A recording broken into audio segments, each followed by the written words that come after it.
ফেসবুকের ভিতরে দেখলাম একটা বেশ্যা মহিলার ইতিহাস। বেশ্যা মহিলা মানে সমাজের নষ্টা ভ্রষ্টা মহিলা, নাম হলো পরিমণি। টাঙ্গাইলে শোরুম উদ্বোধন করতে গেছে, ওই এলাকার আলেমরা ওর প্রোগ্রাম ক্যান্সেল করে দিছে। ফেসবুকের ভিতরে আয়া কয় আমরা কি পড়া দিতে, তোরা কি, তোরা জাতির চরিত্র নষ্ট করস, তোদের চামড়ার ভিতরে আটা ময়দা মাইগা খোলামেলা পোশাক পইরা জাতির চোখ নষ্ট করস, তোরা সমাজের কীট পতঙ্গ। কথা বলেন ঠিক না বেঠি? তোরা নষ্টা ভ্রষ্টা। এরকম নাটক সিনেমা যারা করে এদের লজ্জা নাই, এদের হায়া নাই। নবীজি বলেন যাদের লজ্জা নাই, যাদের হায়া নাই, তাদের ঈমান নাই। যাদের হায়া লজ্জা নাই তাদের ঈমান নাই, যাদের গয়রত নাই, যাদের আত্মমর্যাদা বোধ নাই, তাদের ঈমান নাই। লা ঈমানা লিমান লা গয়রত লাহু। আমার একটা ব্যক্তিত্ব আছে, আমার একটা আত্মমর্যাদা আছে। আপনি যদি আমার ডাক দিয়ে এখন হুজুর 1,00,000 টাকা দিব, এই রাস্তা দিয়া 5 মিনিট হাঁটবেন পরে আনেন, আমি ঘুমু তোর টাকায় পেশাব করি, ফরজ তরক করতে পারুম না। কথা কয় না, কথা কয় না। আমার যদি আপনি ডাক দিয়ে এখন হুজুর 2,00,000 টাকা দিব, দাড়িটা একটু কামালান, আমি ঘুমু সাবধান, তোর টাকার উপর থুতু নিক্ষেপ করি, নবীর সুন্নতের উপর খুর লাগাইতে পারুম না। কথা কয় না। চোখ দিয়া মানুষ দেখে, অটোমেটিক জেহান কথা বলে, ব্রেন কথা বলে।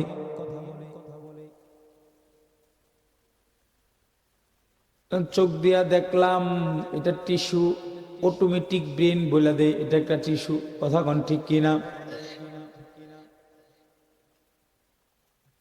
কানেরও সম্পর্ক এই জেহানের সাথে আছে। চোখ দিয়া দেখলো না, কিন্তু কারো আওয়াজ শুনলো, আওয়াজ শোনা মাত্রই সে বলে দেয় যে এই লোকটা সেই লোক। এক একটা অঙ্গের সাথে এক একটা কালেকশন আছে, এক একটা খুব মজবুতি সম্পর্ক আছে। বান্দাকে যেখানে যেটা দেওয়ার দরকার আল্লাহ সেখানে সেটাই দিছেন। যেখানে চোখ দেওয়ার দরকার সেখানে চোখ দিছেন। নাকের জায়গায় নাক, কানের জায়গায় কান, হাতের জায়গায় হাত, পায়ের জায়গায় পা। যে অঙ্গটা গোলামের দেহের যে জায়গায় সেটিং করলে সুন্দর হবে, আসমানের মালিক আল্লাহ সেইভাবেই তার গোলামের গোটা দেহটা সেটিং করেছেন। তবে এই 3.5 হাত বডির ভিতরে খুবই গুরুত্বপূর্ণ, খুবই দামি একটা নিয়ামত, সেটা হলো চোখ, দেখার যোগ্যতা। জীববস্তু সবাইকে আল্লাহ দিছেন। কুকুরেও দেখে, বিড়ালেও দেখে, মুরগিও দেখে, পৃথিবীর অন্যান্য প্রাণীগুলো দেখে, মানুষেও দেখে। তবে প্রাণীকুলের দেখা আর মানুষের দেখা কিন্তু এক না। প্রাণীরা যা ইচ্ছা তা দেখে, কিন্তু মানুষ যা ইচ্ছা তা আল্লাহর দিয়া চোখ দিয়া দেখতে পারবে না।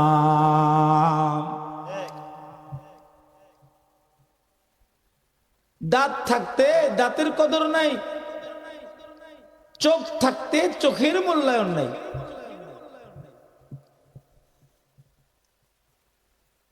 তবে কোন জন্মান্ধ ব্যক্তি মায়ের পেট থেকে অন্ধ অবস্থায় পৃথিবীতে এসেছে, বালেগ হইছে, বিয়ে শাদী করছে, বাচ্চা কাচ্চাও হইছে, এমন একজন অন্ধ ব্যক্তিকে যদি জিজ্ঞাসা করা হয়, ভাই তোমার তো 2টা চোখ নাই, মায়ের পেট থেকে পৃথিবীতে এসেছো, মা দেখো নাই, বাবার ওর সেই পৃথিবীর জমিনে এসেছো, মাগার বাবা দেখো নাই, যে বিবির সাথে জৈবিক চাহিদা পুরা কারো, এটা লম্বা না বেটে, কালো না সুন্দর দেখতে পারল না। যে কলিজার টুকরা সন্তানের দিকে তাকাইলে দিল প্রশান্ত হয়, চোখ শীতল হয়, এমন সন্তানও তুমি দেখতে পারল না। ও ভাই, আমি যদি তোমারে দুইটা চোখ দেই, তুমি বিনিময়ে আমারে কি দিবা? নিশ্চয়ই অন্ধ ব্যক্তিটা চিৎকার দিয়ে ডাক দিয়ে বলবে, গোটা পৃথিবীর ক্ষমতা যদি আমার হাতের মুঠোয় থাকতো, অন্তত এই দুইটা চোখের বিনিময়ে আমি গোটা ক্ষমতা তোমার নামে লেখা দিতাম। এরপরেও এই দুইটা চোখ তোমার কাছে নিয়ে আমি মা দেখতাম, বাবা দেখতাম, বিবি দেখতাম, সন্তান দেখতাম। এই চোখ দিয়া পৃথিবীর নাজ নিয়ামত আমি প্রত্যক্ষ করতাম। কথা গান ঠিক কিনা? আজিমুস শান, খুবই দামি এবং গুরুত্বপূর্ণ নিয়ামত হলো আল্লাহর দেয়া চোখ। চোখ দুইটা আল্লাহ তার গোলামদেরকে দিছেন। চোখ দিয়া চোখের ব্যবহার শিখাইছেন। চোখ দুইটা কে দিছে? কলিজার ভিতর থেকে চিৎকুর দিয়া ডাক দিয়া বলেন, মালিক কে? আরে ফেরত দিলাম। সবাই একসাথে সমস্বরে উচ্চ আওয়াজে ডাক দিয়া বলেন, আমাদের রবকে। আর একটু জোরের সমস্বরে ডাক দিয়া বলেন, আমাদের মালিক কে? চোখ দুইটা আল্লাহ দিছে।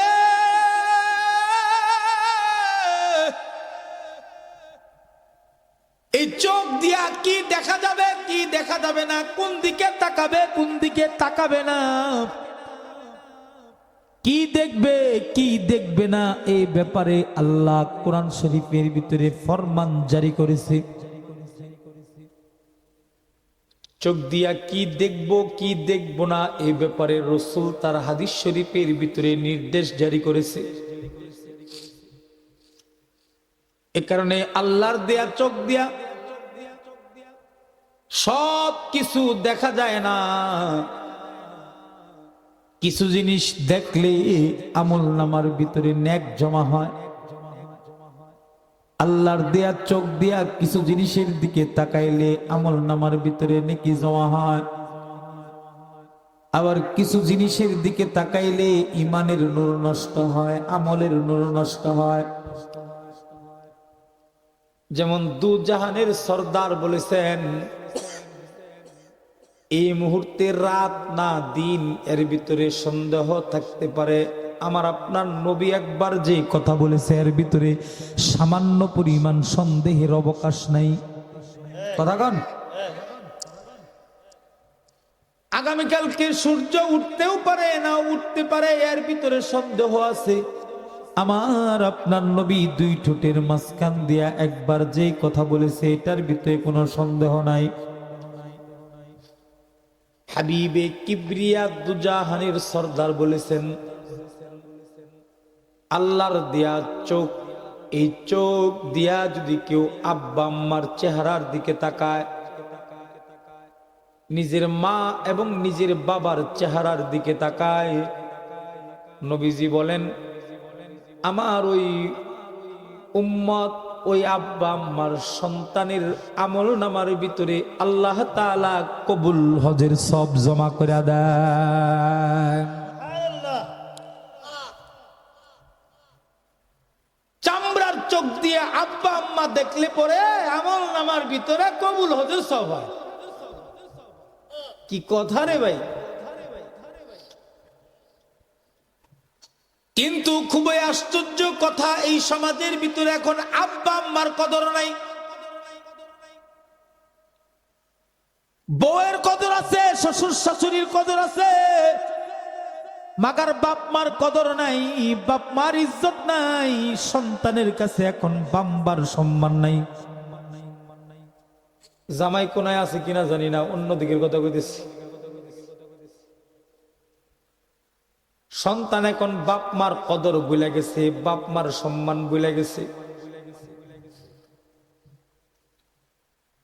বউয়ের কথায় উঠে বসে, শ্বশুর শাশুড়ির কথায় উঠে বসে, কথা কোন ঠিক না বেটি?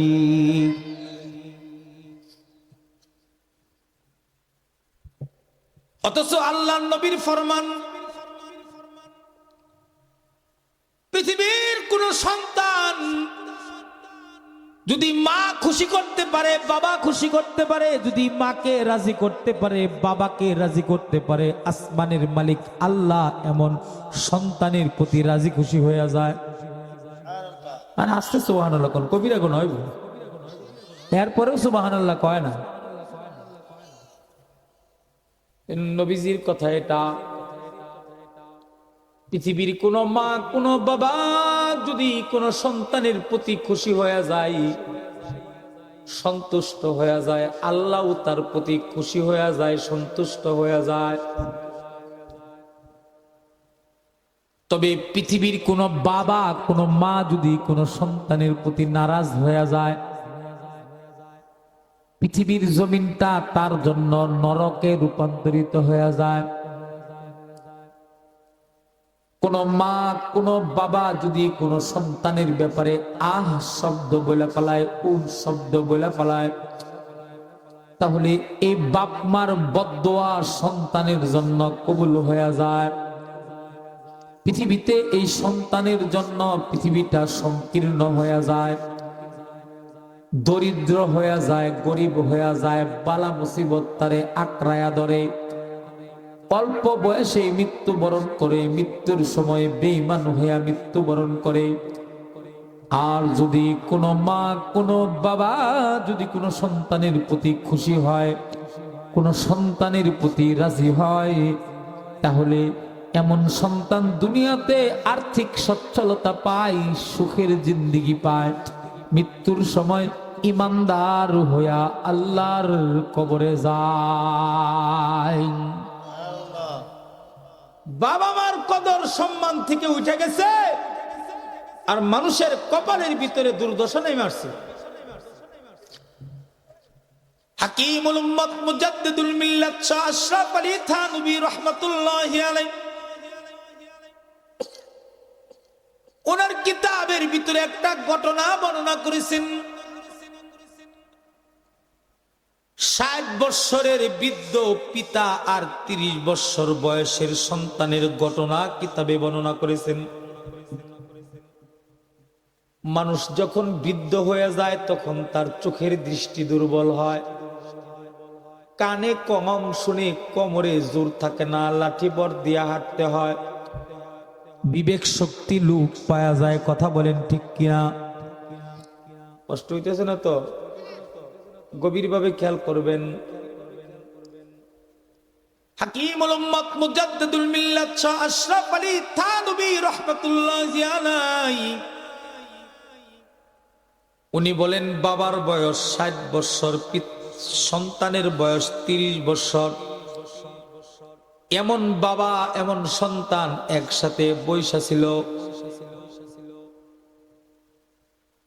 হঠাৎ করে বাবা তার সন্তানের কাছে একটা বস্তু সম্পর্কে জিজ্ঞাসা করতেছিল, যে কোনো একটা জিনিস সম্পর্কে জিজ্ঞাসা করতেছিল, সন্তান এই জিনিসটা কি? সন্তান জবাব দেয়, বাবা এই জিনিসটা হলো এই। বাবা এরকম ভাবে 3 বার 4 বার জিজ্ঞাসা করেছে, সন্তান জিনিসটা কি? সন্তান বারবার জবাব দিচ্ছে, বাবা এই জিনিসটা এই। জিজ্ঞাসা যখন 5 বার হয়ে গেল, বাবার এই জিনিসটা কি? এমন সময় সন্তান রাগান্বিত হয়ে গেল, দমকের সুর ব্যবহার করে নিজের জন্মদাতা পিতাকে ডাক দিয়া কয়, বারবার বলতেছি শোনেন না, এত বারবার জিগানকে? একটা দমক দিয়া দিল। সন্তানের দমকটা বাবার কলিজার ভিতরে গিয়া হালকা চোট লাগাইল। এবার বাবা তার সন্তানকে হাতে ধইরা নিজের বেডরুমের দিকে নিয়ে গেল। নিজের বিছানার উপর সন্তানকে বসায়া বিছানার নিচ থেকে 30 বছর আগের পুরাতন একটা ডায়েরি বের করলো। ডায়েরির পৃষ্ঠাগুলো উল্টায়া 30 বছর বয়সের বাবা আর 5 বছর বয়সের এক পিচ্চি সন্তানের ঘটনা শোনাইতেছে সন্তানকে। বাবা ডাক দেয়া কয়, বাবা একটা গল্প শোনাই, আজ থেকে 30 বছর আগের একটা ঘটনা আমি তোমারে শোনাই। একজন বাবা আর একজন সন্তানের ঘটনা শোনাই। বাবার বয়স 30 আর সন্তানের বয়স 5 বছর বয়সের ছোট্ট সন্তানকে নিয়ে বাবা যখন রাস্তা দিয়ে হেঁটে যায়, পিচ্ছি বাচ্চাটা তার বাবাকে একটা বস্তু সম্পর্কে বারবার প্রশ্ন করে, আব্বা এই জিনিসটা কি? বাবাও আব্বু কয়া ডাক দিয়া কপালে চুমা দিয়া কয়, এই জিনিসটাই।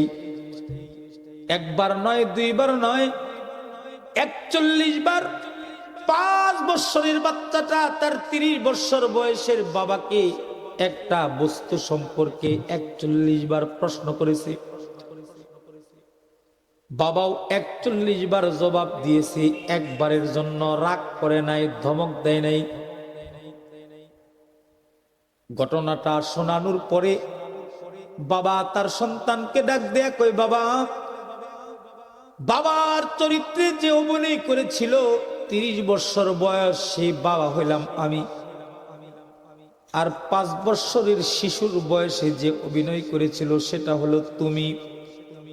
তার মানে তোমার বয়স যখন 5 বছর, আমার বয়স যখন 30 বছর, রাস্তা দিয়া হাঁটতেছিলাম, একটা বস্তু সম্পর্কে তুমি আমাকে 41 বার প্রশ্ন করেছো, আমি রাগান্বিত হই নাই, দমকের সুর ব্যবহার করি নাই। বাবা গো, আজকে আমি তোমাকে একটা বস্তু সম্পর্কে 5 বার জিজ্ঞাসা করেছি আর তোমার রাগ উঠে পড়ছে। বাবা তাকায়া দেখ, তোর 5 বছরের বয়সের চিত্তের দিকে আমি দমক দেই নাই, তুই আজকে আমার দমক দিলি রে বাবা। আজকে আমি বুড়া হয়ে গেছি, এ কারণে তোর কাছে আমার কোনো মূল্য নাই। তখন ঠিক না বে ঠিক জোরে বলেন। বাবা মা যখন বৃদ্ধ হয়ে যায় তখন সন্তানের কাছে বাপ মা মূল্যহীন হয়ে যায়। অথচ আল্লাহর নবী বলেন, রিদার রব্বি ওয়া রিদাল ওয়ালিদাইন,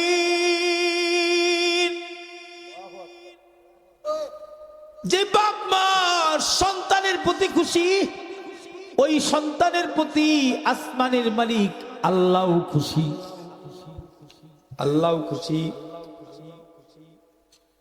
আবার নবীজি বলেন, ও পৃথিবীর সন্তানেরা,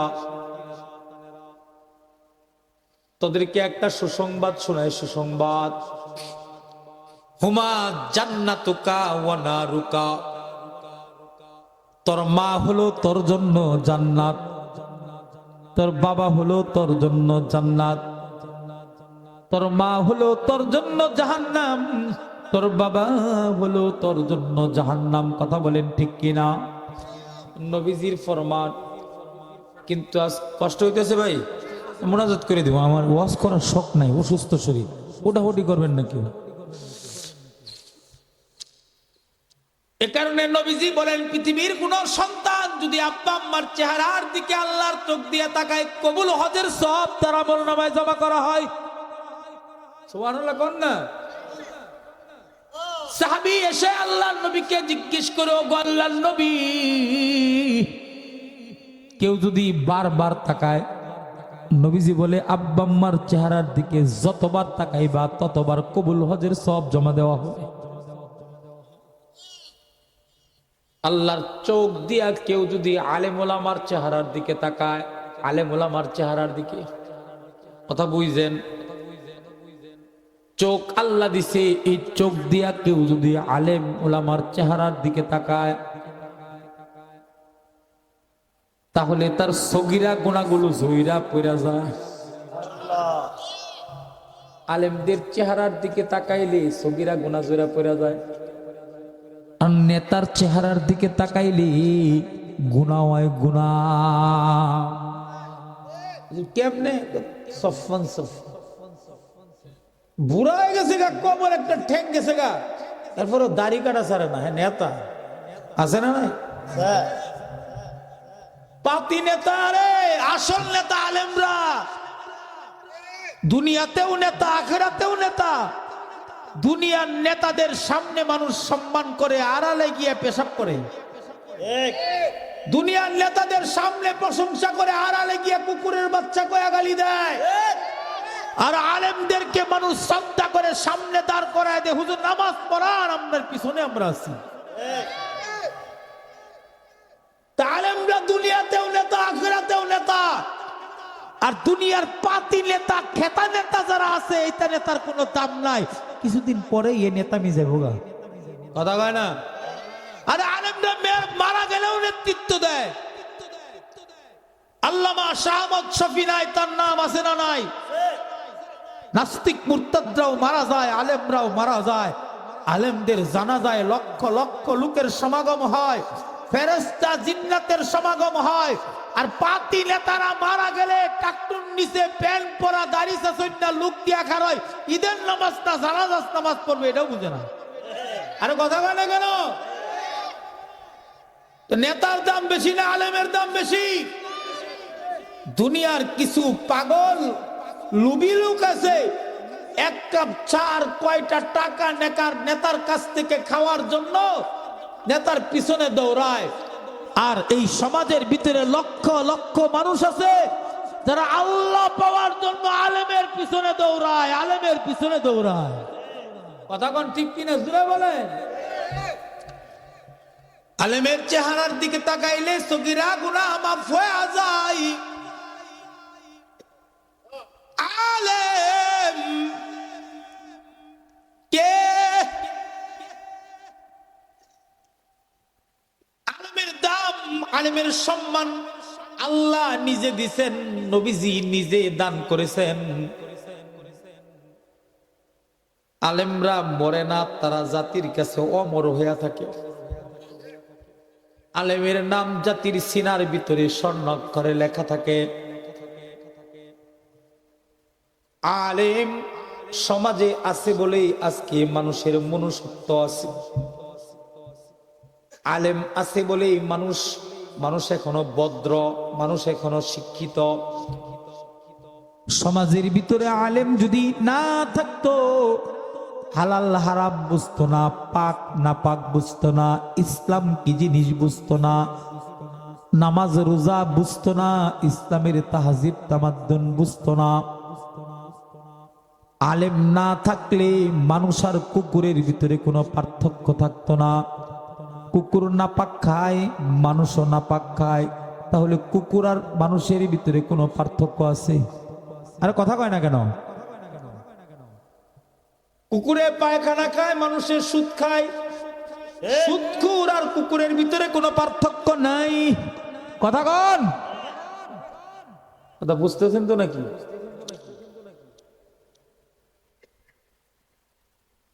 আল্লাহ বলেন সুদ খাওয়া হারাম। সুদ খাওয়ার 70 নাম্বার গুনাহ হলো নিজের আপন মায়ের সাথে জেনা করা। নাউযুবিল্লাহ। সমাজে কিছু কুলং টাকা দিয়া টাকা লাগায়, টাকা দিয়া টাকা আনে, সুদের ব্যবসা করে, আছে না নাই? যে সুদ খায় তাকে কুত্তার সাথে তুলনা করা হয়েছে। কুকুর গু খায়, তুই সুদ খাস, তুই আর কুকুরের ভিতরে কোনো পার্থক্য নাই। চেহারাতে মানুষ, কিন্তু তোর চরিত্র কুকুরের মতো। কথা কোন ঠিক কিনা জোরে বলেন? এ কারণে সমাজের ভিতরে একজন সুদখোর যদি থাকে, একজন সুদখোরের কারণে গোটা সমাজ নষ্ট, গোটা সমাজ নাপাক। এবং একজন সুদখোরের কারণে ওই এলাকায় রহমতের ফেরেশতার আগমন বন্ধ। একজন হারামখোর থাকার কারণে ওই এলাকায় রহমতের বৃষ্টি বন্ধ। একজন হারামখোরের কারণে ফসলের বরকত বন্ধ, পুকুরের মাছের বরকত বন্ধ। একজন সুদখোরের কারণে গোটা সমাজটাই নাপাক। সুতরাং আওয়াজ হলো যে সুদ খায় তার সাথে আত্মীয়তার বন্ধনকে ছিন্ন করো, ভ্রাতৃত্বের বন্ধনকে ছিন্ন করো, ছেলে মেয়ের বিবাহের আদান প্রদানকে বন্ধ করো। যে সুদ খায় তাকে সমাজ থেকে আলাদা করো, তার জন্য মসজিদের দরজা বন্ধ করো, ঈদের নামাজের মাঠকে বন্ধ করো। মুসলমানের সম্পর্ক কোন সুদখোরের সাথে চলতে পারে না, চলতে পারে না, চলতে পারে না। জিন্দাবাদ জিন্দাবাদ। কত কি ভুল বলছি? সুদখোর সমাজের কীট পতঙ্গ, তার সাথে কুরবানি চলবে না। তার সাথে আর্থিক লেনদেন করলে আপনার পবিত্র টাকা নাপাক বানিয়ে ফেলবে। সুদখোর সকল ফেরেশতাদের কাছে অভিশপ্ত, নবীজির কাছে অভিশপ্ত, আল্লাহর কাছে অভিশপ্ত। আজ থেকে জামাই কোন এলাকায় কোন সুদখোরের সাথে সম্পর্ক রাখা যাবে না, তার সাথে উঠা বসা করা যাবে না, বিচ্ছিন্ন করে দাও। কথা বলেন ঠিক তবে ঠিক জোরে বলেন। এটা এক নম্বর কথা। কারো বিরুদ্ধে বললাম না তো, সুদখোরের বিরুদ্ধে কইছি। এটা আমি কি কম, আল্লাহ নিজে কইছে। বলার থাকলে আল্লাহরে বলেন, আমারে কয়ে কোনো লাভ নেই।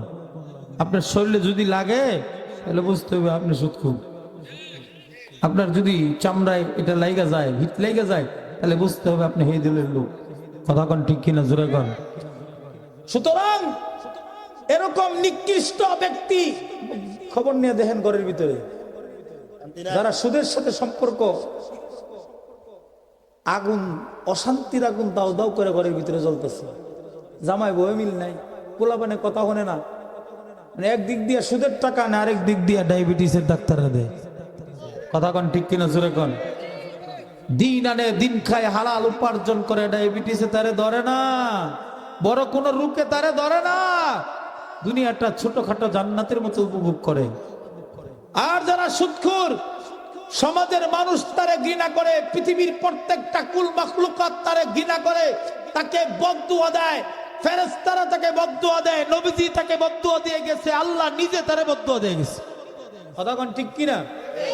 সুতরাং এনজিও সংস্থাগুলো সমাজের ঘরে ঘরে ঢুকে মুসলমানদেরকে কিস্তির নামে সুদ খাওয়ায় তাদের রক্তের ভিতরে অপবিত্রতা ঢুকানোর পায়তারা করতেছে। পরিষ্কার ভাষায় বলতে চাই, এনজিও প্রাক আশা নামক নামে বেনামে যে সমস্ত এনজিও সংস্থা আছে, লাথি মারেন, সুদের সম্পর্ককে বর্জন করেন। ঘরের ভিতরে শান্তি আসবে, সুখ আসবে, জীবনটা উপভোগ হবে। নয়তোবা এই এনজিওদের ফাঁদে পা দিলে মৃত্যু পর্যন্ত এক ফোঁটা শান্তি অনুভব করতে পারবেন না। কথা কোন ঠিক কিনা জোরে বলেন।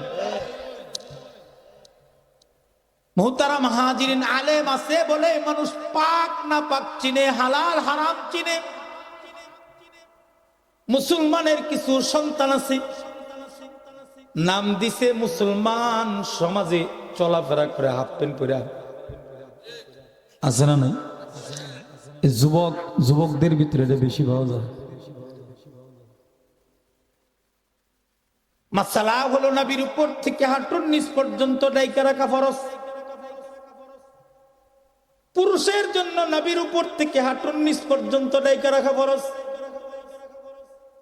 সোশ্যাল মিডিয়া, ইন্টারনেট জগতের ভিতরে গেলে দেখবেন পুরুষ তো দূরের কথা, মহিলারাও নাবির নিচে হাফ প্যান্ট পরে, হাঁটুর উপরে হাফ প্যান্ট পরা, নাবি দেখায় দেখায় যুবকদের চোখ কেড়ে নেই। কথা কোন ঠিক কিনা? কালা চামড়ার ভিতরে সাদা আদা ময়দা মাইকা নিজের সুন্দর করে মানুষের চরিত্র নষ্ট করে। মুসলমানদের কিছু সন্তান আছে, মুসলমানের সন্তান হাফ প্যান্ট পইরা জমিনে চলাফেরা করে, কুত্তায় ল্যাংডা চলে, মুসলমানের এই গর্দবটাও ল্যাংডা চলাফেরা করে।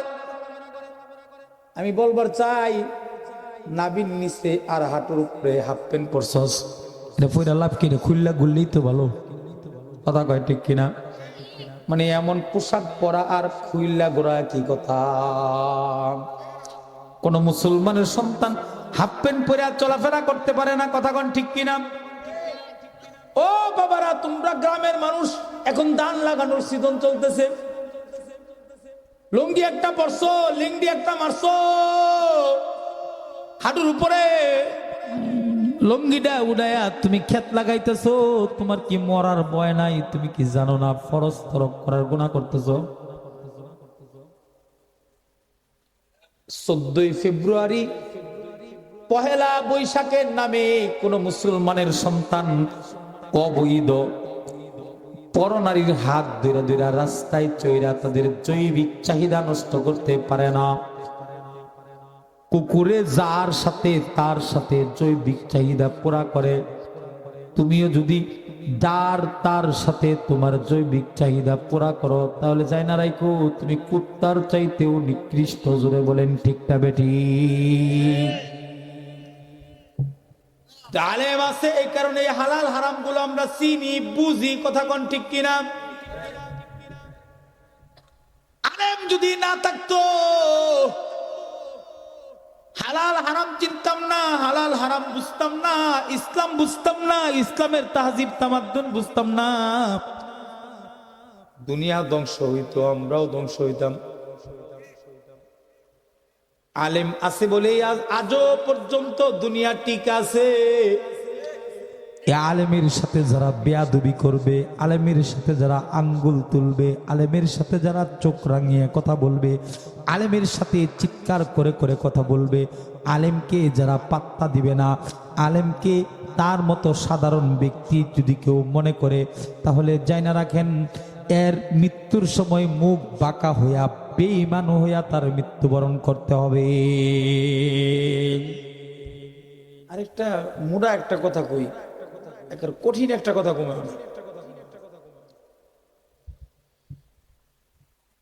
নবীজি বলেছেন ও আমার সাহাবীরা রে, তোমাদের কাছে আমি নবীর যেমন সম্মান, আমার সাধারণ উম্মতের কাছে একজন আলেমের তেমন সম্মান। সুবহানাল্লাহ কোন না? ফাদলুল আলিমি আলাল আবিদি কাফাদলি আলা আদনাকুম। আলেম ঘুমায়া থাকে, তুমি সারা রাত নামাজ পড়ো, আলেমের গুণটা তোমার নামাজের চাইতেও বেশি ইবাদত।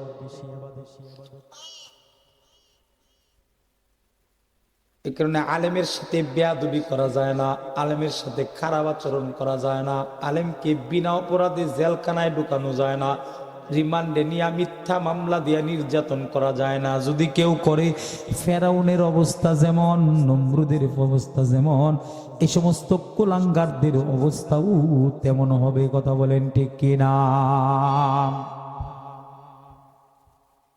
ওলীদ বিন মুগীরা নামক একজন ব্যক্তি ছিল, এত ধন সম্পদ আল্লাহ তারে দান করেছিলেন, তাফসীরে আছে। মক্কাতুল মুকাররমা থেকে তায়েফ পর্যন্ত যত সম্পদ আছে সব ওলীদ বিন মুগীরার ছিল। ওলীদ বিন মুগীরার একটা দোষ ছিল, একটা অপরাধ ছিল, নবীর আড়ালে নবীজিরে গালি দিত, নবীর আড়ালে নবীর বিরুদ্ধাচরণ করত। কথা বুঝতেছেন তো নাকি? ওলীদ বিন মুগীরা নবীকে গালিগালাজ করত, নবীর বিরুদ্ধাচরণ করত, নবীর সাথে খারাপ আচরণ করত। সাহাবীরা ডাক দেয়া কয়, আল্লাহর নবী, ওলীদ বিন মুগীরা আপনার গালিগালাজ করে, আপনার বিরুদ্ধাচরণ করে। নবীজি বলে, আমি নবীরে যারা গালি দিবে, আমি নবীর বিরুদ্ধাচরণ যারা করবে, গিয়া দেখো তাদের জন্মের ভিতরে ভেজাল আছে। কিসের ভিতরে ভেজাল আছে? আরে কথা কন। নবীর বিরুদ্ধে যারা কথা কয়, আসাদ নূর নবীজিকে গালিগালাজ করে, তার বাপের ঠিক নাই। যাদের বাপের ঠিক নাই তাদেরকে সমাজে কি বলে জানি? আরে কথা কয় না কেন? আপনারাই কোন কি বলে কি বলে নবীজি ডাক দিয়ে বলে ওয়ালিদ বিন মুগীরা তার জন্মের ভিতরে ভেজাল আছে।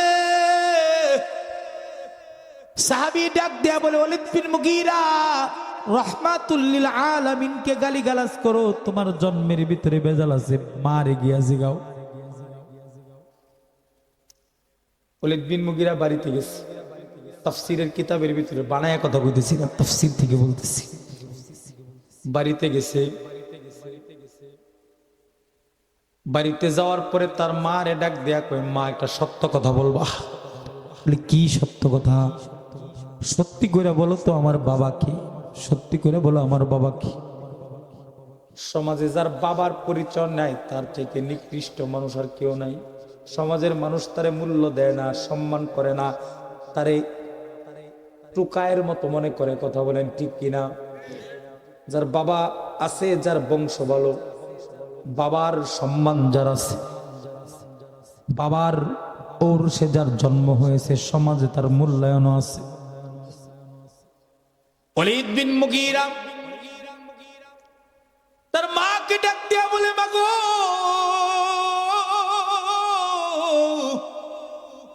সত্যি করে বলো আমার আব্বাকে, আমার বাবার পরিচয় কি?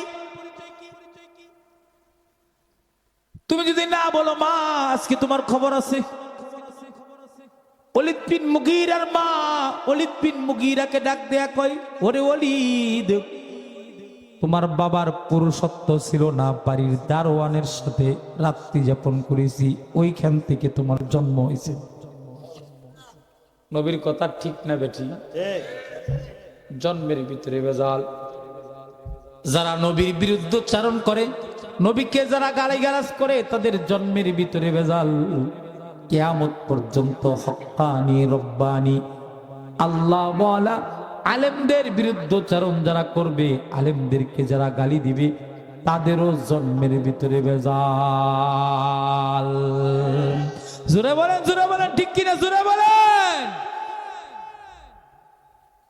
এ কারণে মুহতারাম হাজিরিন, আলেমদের কাছে থাকলে, তাদের চেহারার দিকে তাকাইলে, তাদের সংস্পর্শে থাকলে সগীরা গুনাহ মাফ হয়, আল্লাহ ইয়াদ হয়, জান্নাত জাহান্নামের কথা স্মরণ হয়। ঐশী গ্রন্থ আল কুরআনের দিকে কেউ যদি তাকায়, তাহলে তার আমল নামার ভিতরে নেকি জমা হয়, গুনাহ জয়রা পড়া যায়। কোরআন শরীফ স্পর্শ করা, কোরআন শরীফ বুকে জড়ায়া ধরা, কোরআন শরীফের ভিতরে চুমা খাওয়া, কোরআন শরীফ তেলাওয়াত করা ইবাদত। সমাজের ভিতরে এমন লোক আছে বয়স 70 হয়ে গেছে, আজ পর্যন্ত কোরআন শরীফটা স্পর্শ করেও দেখে নাই। কথা বলেন ঠিক কিনা? কোরআন শরীফ দইরাও দেখে নাই, এমন লোক আছে না নাই? জিজ্ঞেস করলাম, চাচা কোরআন ধরেন না কেন? পারি না, ধরতাম কেমনে? ঠিক কিনা? আছে না নাই? পারি না, ধরতাম কেন? রাসূল কয় পারো না, তাতে কি হইছে? ধরো, স্পর্শ করো, ওযু কইরা বুকে লাগাও, মুখে লাগাও, কপালে লাগাও। কোরআন শরীফের পৃষ্ঠাটা উল্টায়া তার উপরে আঙ্গুল ঘুরাও, চোখের পানি ছেড়ে দিয়ে আল্লাহকে ডাক দেখো, আল্লাহ পারি না, পড়তে মনে চাই, আমার জন্য তুমি পাঠাইছো। নবীজি বলেন কিয়ামতের ময়দানে তাকে তেলাওয়াতকারী হিসাবে কবুল করে নেবে। আবার এই চোখ দিয়া কিছু জিনিসের দিকে যদি কেউ তাকায়, ইমানের নূর নষ্ট হয়, আমলের নূর নষ্ট হয়, সেজদার তৌফিক নষ্ট হয়, রুকুর তৌফিক নষ্ট হয়। তার মানে চোখ দিয়া যদি কেউ পরনারীর দিকে তাকায়, বেহায়াত, দায়ুস, নির্লজ্জ, বেশরমা, এমন সমস্ত নারীদের দিকে যদি কেউ তাকায়, হালাল ব্যতীত কোন নারীর চেহারার দিকে কেউ যদি তাকায়, কবিরা গুনাহ লেখা হয়, কবিরা গুনাহ। ইমানের নূর নষ্ট হয়, আমলের নূর নষ্ট হয়। কেননা দেখার পরেই তো মনের ভিতরে কুমন্ত্রণা জাগে। কিন্তু আফসোস, এই রোগে আক্রান্ত যুবক থেকে বৃদ্ধ পর্যন্ত, এই সমাজের যুবকরাও এই রোগে আক্রান্ত, এই সমাজের বৃদ্ধরাও এই রোগে আক্রান্ত। কথা কয় না? এই সমাজের বৃদ্ধরা চাষ চলে বসে বসে নর্তকীর কোমর ঝুলানো দেখে, যুবকরা দরজা জানালা বন্ধ করে সোশ্যাল মিডিয়ার ভিতরে এরকম দায়ুস নির্লজ্জ বেহায়া নারীদেরকে দেখে। আমাদের সমাজের ভিতরে বেহায়া নির্লজ্জ নারী আছে না নাই? ফেসবুকের ভিতরে দেখলাম একটা বেশ্যা মহিলার ইতিহাস। বেশ্যা মহিলা মানে সমাজের নষ্টা ভ্রষ্টা মহিলা, নাম হলো পরিমণি। টাঙ্গাইলে শোরুম উদ্বোধন করতে গেছে, ওই এলাকার আলেমরা ওর প্রোগ্রাম ক্যান্সেল করে দিছে। ফেসবুকের ভিতরে আয়া কয়, আমরা কি পড়া দিতে, তোরা কি, তোরা জাতির চরিত্র নষ্ট করস, তোদের চামড়ার ভিতরে আটা ময়দা মাইগা খোলামেলা পোশাক পইরা জাতির চোখ নষ্ট করস, তোরা সমাজের কীট পতঙ্গ। কথা বলেন ঠিক না বেঠি? তোরা নষ্টা ভ্রষ্টা। এরকম নাটক সিনেমা যারা করে এদের লজ্জা নাই, এদের হায়া নাই। নবীজি বলেন, যাদের লজ্জা নাই, যাদের হায়া নাই, তাদের ঈমান নাই। যাদের হায়া লজ্জা নাই তাদের ঈমান নাই, যাদের গয়রত নাই, যাদের আত্মমর্যাদা বোধ নাই, তাদের ঈমান নাই। লা ঈমান লিমাল্লা গয়রত লাহু। আমার একটা ব্যক্তিত্ব আছে, আমার একটা আত্মমর্যাদা আছে। আপনি যদি আমার ডাক দিয়ে এখন, হুজুর 1 লাখ টাকা দিব, এই রাস্তা দিয়া 5 মিনিট হাঁটবেন পরে আনেন, আমি ঘুমু তোর টাকায় পেশাব করি, ফরজ তরক করতে পারুম না। কথা কয় না? কথা কয় না? আমার যদি আপনি ডাক দিয়ে এখন, হুজুর 2 লক্ষ টাকা দিব, দাড়িটা একটু কামালান, আমি ঘুমু সাবধান, তোর টাকার উপর থুতু নিক্ষেপ করি, নবীর সুন্নতের উপর খুর লাগাইতে পারুম না। কথা কয় না? যেন বৃদ্ধ থেকে যুবক পর্যন্ত এই রোগে আক্রান্ত। 24 ঘন্টার ভিতরে 16 ঘন্টা মোবাইলে সময় দেয়। রাতের 10টার পরে বিছানায় ঘুমাইতে গেছে, বুঝলেন কথা? 10 মিনিট ফেসবুক টিপা ঘুমায়া যাবে। ফেসবুকের ভিতরে ঢুকছে, রাত যত গভীর হয় ফেসবুক তারে তত গভীরে লইয়া যায়। কথা কন না কেন? সময় কোন দিক দিয়া যায় টেরও পাওয়া যায় না।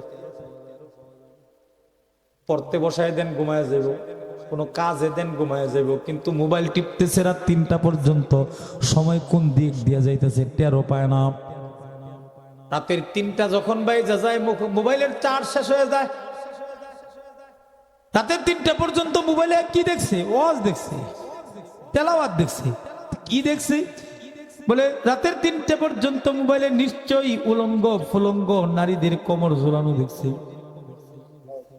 যে যেই জিনিস দেখে বেশি স্বপ্নের ভিতরে, সে ওই জিনিস দেখে বেশি। কথা কোন ঠিক কিনা? মাদ্রাসার ছাত্ররা সারাদিন কোরআন তেলাওয়াত করে, রাতে 3টার সময় গিয়া দেখবেন ঘুমায় ঘুমায় কোরআন শরীফ পড়তেছে। আর আমার সমাজের যুবকরা রাতে 3টা পর্যন্ত মোবাইল টিপলো, চাষ শেষ হয়ে গেছে, এবার বালিশের সাথে মাথা লাগায় একটা ঘুম দিছে। ঘুমের ভিতরে মোবাইলে যা যা দেখছে আকাম কুকাম সব এবার ঘুমের ভিতরে দেখতেছে। সকালবেলা ঘুম থেকে উঠা দেখে লুঙ্গির 12টা বেজে গেছে। কথা কয় না? কথা কয় না? যে যেই জিনিস দেখে ঘুমের ভিতরে সে ওইটাই দেখে। মুহতারাম হাজিরিন, বৃদ্ধরা অসুস্থ, যুবকরা অসুস্থ। কি গুনাহ, কি গুনাহ! চোখের গুনাহ, চোখের গুনাহ, নজরের গুনাহ, চোখের গুনাহ মানুষের ঈমান নষ্ট করে ফেলায়, ইয়াকিন বিশ্বাস নষ্ট করে ফেলায়। গুনাহকে এক পর্যায়ে গুনাহ মনে করে না, এমন ভাবে গুনাহ করতে থাকে, পরে তার কপাল থেকে হেদায়েত নষ্ট হয়ে যায়। আমাদের পূর্বপুরুষদের ভিতরে একজন ব্যক্তি ছিলেন, তার নাম হাকিম তিরমিজি রহমতুল্লাহি আলাইহি। যুবক বয়সে ডাক্তারি বিদ্যা অর্জন করে, হেকিমি বিদ্যা অর্জন করে এলাকার ভিতরে আইসা মানুষকে সেবা দেওয়া শুরু করছেন, ফ্রি ট্রিটমেন্ট করতেছেন, ফ্রি ট্রিটমেন্ট। সকাল থেকে সন্ধ্যা পর্যন্ত সব মানুষ হাকিম তিরমিজির কাছে আইসা চিকিৎসা নেয়, সেবা নেয়। মুহতারাম হাজিরিন, খুব ভালো করে বুঝবেন, শেষ কথা আমার এটা। গোটা মহল্লার মানুষ হাকিম তিরমিজির কাছ থেকে চিকিৎসা নিতেছে। টকবকে যুবক, এখনো বিয়া শাদী করে নাই, কিন্তু ওই এলাকার ভিতরে একজন সুন্দরী মেয়ে ছিল। হাকিম তিরমিজি যে রাস্তা দিয়া চেম্বারে যাইতো, ওই রাস্তার ধারে এই মেয়েটার বাড়ি ছিল। জানালা খুলে মেয়েটা হাকিম তিরমিজিরে তাকায়া তাকায়া দেখতো, আর তারে নিয়ে কল্পনা জল্পনা করত, বিভিন্ন কল্পনা জল্পনা করত। মনের ভিতরে চিন্তা একটাই, কিভাবে হাকিম তিরমিজিরে কাছে পাওয়া যায়, কিভাবে তারে মন বইরা মনের আশা, মনের বাসা পুরা করা যায়, বাসনা পুরা করা যায়। দিনকাল সময় অতিক্রম হইতে থাকে। মেয়েটা একদিন চিন্তা করে, এত সুন্দর যুবক নীরবে নির্জনে কিভাবে পাই, কিভাবে আমার মনের আশা পুরা করি। মেয়েটা একদিন চিন্তা করলো, তার চেম্বারে ঢুকে যাবো, যেদিন রোগী কম থাকবে, সবাই বিদায় নিয়ে চলে যাবে, সেদিন ঢুকে যাবো। বুরকা পরিহিত অবস্থায় হাকিম তিরমিজির চেম্বারের সামনে গিয়া ঘরের ভিতরে বুরকা পরে ঢুকে গেলেন। দরজাটা বন্ধ কইরা চেহারার উপর থেকে হিজাবটা টান দিয়া খুইলা, বুরকাটা টান দিয়া খুইলা হাকিম তিরমিজিকে ডাক দিয়া কয়, ওরে হাকিম, তাকায় দেখ আমার সৌন্দর্য, তাকায় দেখ আমার রূপ যৌবন। আমি তোরে আপন কইরা কাছে পাইতে চাই, আমার মনের বাসনা পুরা করতে চাই। দরজা বন্ধ, জানালা বন্ধ, এই ঘরের ভিতরে তোমারে ছাড়া আর আমারে ছাড়া কেউ নাই। তুমি আমার মনের বাসনা পুরা করে দাও, আমার দিলের সব স্বপ্ন কল্পনা জল্পনা তুমি আমারে পুরা করে দাও। নীরবে নির্জনে কেউ নাই, আসো দুইজনে মিলিত হইয়া যায়। হাকিম তিরমিজি ডাক দিয়া কয়, কে বলেছে ঘরের ভিতরে কেউ নাই? তুমি ভেবেছ দরজা বন্ধ, জানালা বন্ধ, কেউ দেখে না, কেউ দেখে না। তোমারে আর আমারে ছাড়াও একজন আছে, তিনি আমাদেরকে দেখতেছে, তিনি হলেন আল্লাহ। কেউ দেখে না, আমার আল্লাহ দেখতেছে। বেয়াদব, নির্লজ্জ, বেহায়া মহিলা, তাড়াতাড়ি এখান থেকে বের হয়ে যা, নয়তো তোর খবর আছে। হাকিম তিরমিজির দমক শুনে মহিলাটা এখান থেকে বের হয়ে গেলেন, চলে গেলেন। হাকিম তিরমিজির জীবন থেকে 70টা বছর পার হয়ে গেল। বিয়ে শাদী করেছে, বাচ্চা কাচ্চা হয়েছে, একবারে বুড়া হয়ে গেছে।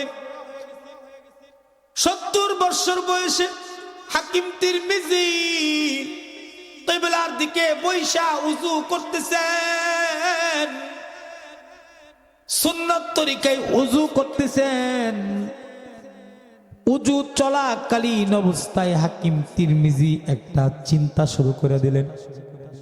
সেই যুবক বয়সের চিন্তাটা, কল্পনাটা তার মাথায় চলে আসলো। সে মনে মনে চিন্তা করে, হাইরে যুবক বয়সে একটা অফার পাইছিলাম, 4 দেয়ালের ভিতরে সুন্দরী রূপসী একটা মেয়ে আমারে অফার করছিল, আমি তার সাথে জেনাতে লিপ্ত হয়ে যাইতাম, তার মনের বাসনা পুরা করে দিতাম। লম্বা একটা হায়াত পেয়েছিলাম, কামটা যদি কইরা লাইতাম, তওবা কইরা আল্লাহর কাছে মাপ চাই ফেলাইতাম। এমন সুযোগ যদি আমরা পাই, জীবনেও হাতছাড়া করুন না, কথা কোন ঠিক কিনা? বর্তমান জামানার যুবক যদি এমন একটা চান্স পায়, জিন্দগির তামা হয়ে যাবো গা, এই চান্স হারা যাবো না, কথা কোন ঠিক না বেটি? বর্তমান মানুষের হালত হইল এমন, হাইসেন না, বড় দুঃখের সাথে কইতেছি, টাকা ব্যয় করে নর্তকীদের সাথে জেনা ব্যবস্থার করার জন্য পতিতালয়ে যায় এমন লোকের অভাব সমাজে কম নাই, অনেক আছে। চরিত্রহীন ব্যক্তিরা নাচ গান করে 14 পুরুষের সাথে বিছানায় শয় এমন ব্যক্তিদের সাথে জেনা ব্যভিচার করবার চাই, কথা কোন ঠিক কিনা? হাকিম তিরমিজি বলে, যুবক বয়সে সুন্দরী নারী আমারে একটা গণের ভিতরে অফার করছিল, যদি আমার জৈবিক চাহিদাটা পুরা করে ফেলাইতাম, লম্বা একটা হায়াত পাইছিলাম, তওবা করতাম। এমন চিন্তা করলেন। চিন্তাটা শেষ হওয়া মাত্রই আবার জিহ্বায় কামড় দিলেন, হায়রে কি করলাম, কি করলাম।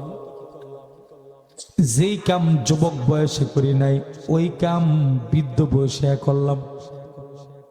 এমন কুমন্ত্রণা, কুনেশা মাথায় আইনা আমি আমার চরিত্রের ভিতরে কালো দাগ লাগায় ফেললাম। আসরের নামাজ পড়া হাকিম তিরমিজি বার কান্দা শুরু করে দিল, আল্লাহর দরবারে কান্দে।